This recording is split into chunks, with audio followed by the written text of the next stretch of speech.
حضرت عبادہ بن صامت رضی اللہ عنہ بیان کرتے ہیں، رسول اللہ صلی اللہ علیہ وسلم نے فرمایا، جو شخص یہ گواہی دے کہ اللہ کے سوا کوئی معبود نہیں، وہ یکتا ہے، اس کا کوئی شریک نہیں، اور یہ کہ محمد صلی اللہ علیہ وسلم اس کے بندے اور اس کے رسول ہیں، اور یہ کہ حضرت عیسیٰ علیہ السلام اللہ کے بندے، اس کے رسول اور اس کی باندی کے بیٹے ہیں، اس کا کلمہ ہے جسے اس نے حضرت مریم علیہ السلام کی طرف ڈالا، اور اس کی طرف ایک روح ہے، جنت اور جہنم حق ہے، اللہ اس شخص کو جنت میں داخل فرمائے گا، واہ اس کے اعمال کیسے بھی ہو۔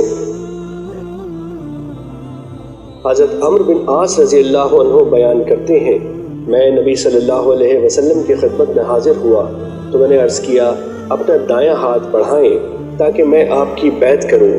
آپ نے دایاں ہاتھ بڑھایا تو میں نے اپنا ہاتھ کھینچ لیا۔ آپ صلی اللہ علیہ وسلم نے فرمایا، عمرو تمہیں کیا ہوا؟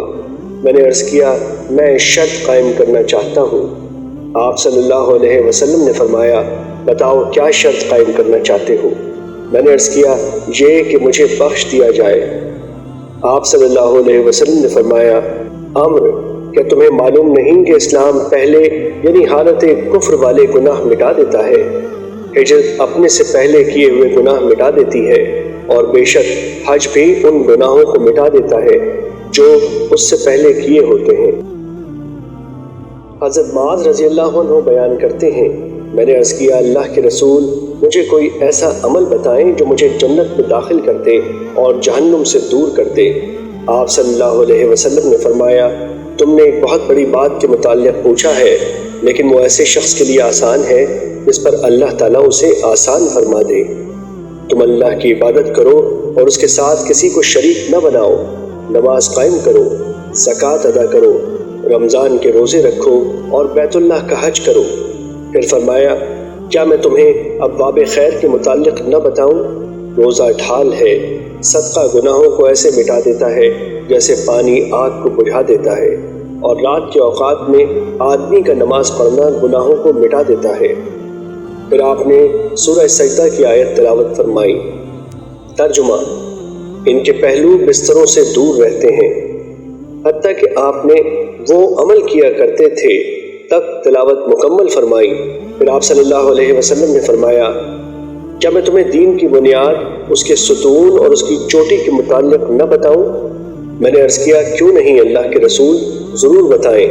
آپ صلی اللہ علیہ وسلم نے فرمایا، دین کی بنیاد اسلام ہے، اس کا ستون نماز اور اس کی چوٹی جہاد۔ پھر فرمایا، کیا میں تمہیں ان سب سے بڑی چیز کے متعلق نہ بتاؤں؟ میں نے عرض کیا، کیوں نہیں اللہ کے نبی، ضرور بتائیں۔ آپ نے اپنی زبان کو پکڑ کر فرمایا، اسے روک لو۔ میں نے عرض کیا، اللہ کے نبی، ہم اس سے جو کلام کرتے ہیں کیا اس پر ہمارا مواخذہ ہوگا؟ آپ صلی اللہ علیہ وسلم نے فرمایا، معاذ تیری ماں تجھے گم پائے، لوگوں کو ان کی زبانوں کی کاٹ ہی ان کے چہروں یا نتنوں کے بل جہنم میں گرائے گی۔ حضرت ابو امامہ رضی اللہ عنہ بیان کرتے ہیں، رسول اللہ صلی اللہ علیہ وسلم نے فرمایا، جس شخص نے اللہ کے لیے محبت کی، اللہ کی خاطر بغض رکھا، اللہ کی رضا کی خاطر عطا کیا اور اللہ کے لیے روک لیا تو اس نے ایمان مکمل کر لیا۔